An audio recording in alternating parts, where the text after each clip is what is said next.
The Bears just executed a sneaky day 3 trade to steal one of the most explosive, fast, and feisty cornerbacks in the entire draft.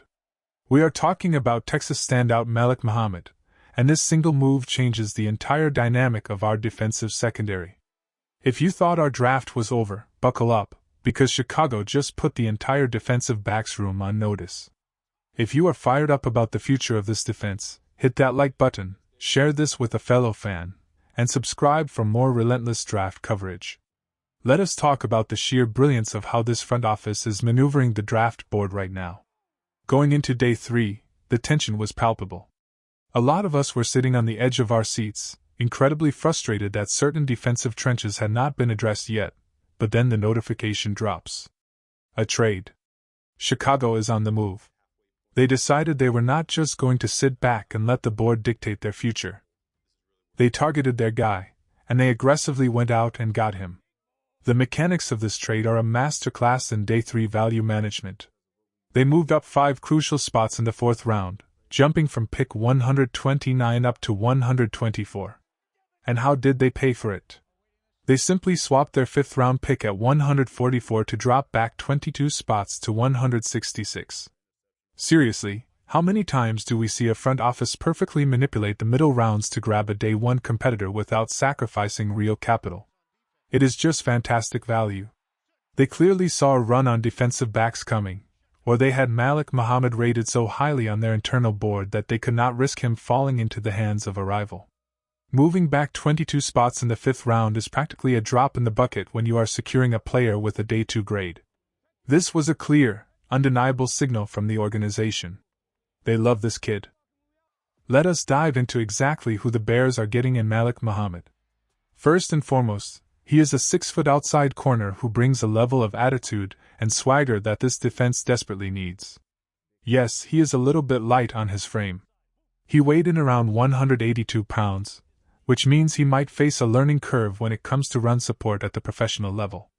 The heavier, physical NFL receivers will test him early and often in the run game. But if you have watched any Texas football over the last couple of years, you already know the absolute truth about Malik. He plays significantly bigger than his size. He is a feisty, relentless competitor. He is an absolute playmaker who plays the game with an unapologetic edge. I absolutely love his attitude on the field. He holds his own against top-tier collegiate talent, and he never backs down from a physical challenge. Stylistically, he is an absolute perfect scheme fit for a Dennis Allen-style defensive scheme. You can put this guy out on an island, ask him to play aggressive press man coverage, and he will look you right in the eye and accept the challenge. When you look at the consensus rankings heading into the weekend, the evaluations were all over the place. Some prominent analysts had him ranked as high as 75 on their overall big boards, while others had him hovering around 87. But the athletic profile is what makes him an absolute steal here. The Bears highly covet long arms in their outside cornerbacks, and Muhammad measured in with arms nearly 33 inches long. That length is an absolute nightmare for wide receivers trying to create separation at the catch point. And then there is the explosive testing. Malik Muhammad completely lit up the pre-draft process. We are talking about a blazing 4.42 in the 40-yard dash. He posted a 39-inch vertical jump and a massive 10-foot 10-inch broad jump. He is twitchy, he is fluid, and he can flip his hips with incredible ease. A lot of prospects skip the agility drills these days, but Muhammad stepped up, ran them, and tested well above the positional average. He is a fast, lanky, fluid athlete who reminds me a lot of a young Greg Newsome II coming out of Northwestern. You are getting tremendous 4th-round value for a player who has the baseline traits to be a starting outside cornerback in this league. This brings us to the massive ripple effect this selection is going to have on the entire Chicago Bears secondary. The defensive backs room just got incredibly crowded, and the competition is going to be fierce from the second these guys step onto the practice field for training camp. Obviously, we have Jaylon Johnson as our undisputed top guy. It is a huge year coming up for him. When he was on the field last season, he just did not look like his normal, dominant self as he battled through the lingering effects of that injury. This defense desperately needs Jaylon to round back into elite form. But the real drama is brewing on the opposite side of the field. The CB2 position is completely up for grabs. I do think the coaching staff still has a level of belief in Tyrique Stevenson, but let us be brutally honest here. Tyrique is entering a massive contract year. The pressure is already on him to perform. And now, the front office just drafted a blazing fast, highly competitive rookie in Malik Muhammad to breathe right down his neck. You also have to factor in Terrell Smith, who is still in the picture but trying to bounce back from a devastating ACL injury. Question of the day. With Malik Muhammad entering the mix as a fast, highly competitive rookie, do you think Tyrique Stevenson will lose his CB2 job this season? Drop your hottest takes in the comments below right now. I want to read every single perspective on this upcoming camp battle.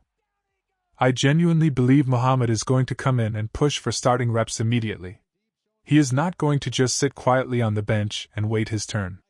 He had multiple interceptions and 6 pass breakups last year, and he possesses the route instincts and quick reaction time to stay completely attached to his man in both man and zone coverages.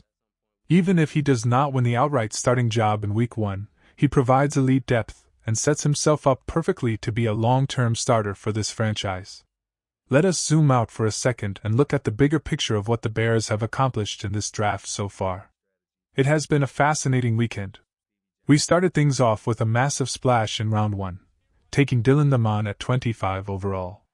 Then, in the second round, we bolstered the offensive trenches by grabbing the tough, physical Iowa center, Jaylon Johnson, at pick 57. The front office then executed a small trade down to accumulate some extra capital and drafted Stanford tight end Sam Roush. That specific trade down directly enabled the trade up for Malik Muhammad today. Late in the third round, they added some serious offensive firepower with LSU wide receiver Xavier Thomas. And now, they have added a premium athletic cornerback in the fourth round.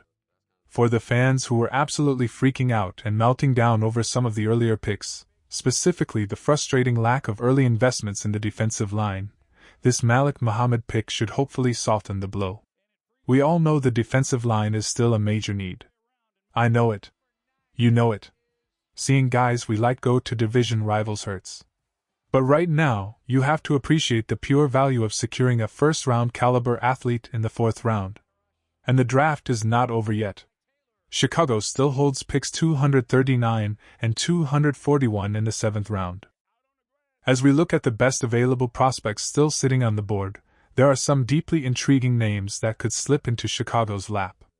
The fact that LSU quarterback Garrett Nussmeier has not been picked yet is absolutely mind-boggling to me. Some of the players taken over him make absolutely no sense. But looking at our specific team needs, the defensive line has to be the priority. Let us look at the edge rushers and interior defensive linemen who are still waiting for a phone call. Joshua Josephs from Tennessee is sitting there, but honestly, I do not think he is a scheme fit for what this coaching staff wants to do, so I would cross him off the list. Max Llewellyn out of Iowa is a much more logical target. He is a bigger, incredibly physical edge rusher who could absolutely thrive in this system. I also would not mind taking a late-round swing on Caden Curry from Ohio State or Trey Moore from Texas. Logan Fano from Utah is out there as well. LT Overton is a big name, but he tested poorly during the pre-draft process, so I would be shocked if he is genuinely in the mix. George Gums Jr. is another sleeper name to keep an eye on. If they want to target the interior of the defensive line, Rayshawn Benny from Michigan is highly intriguing.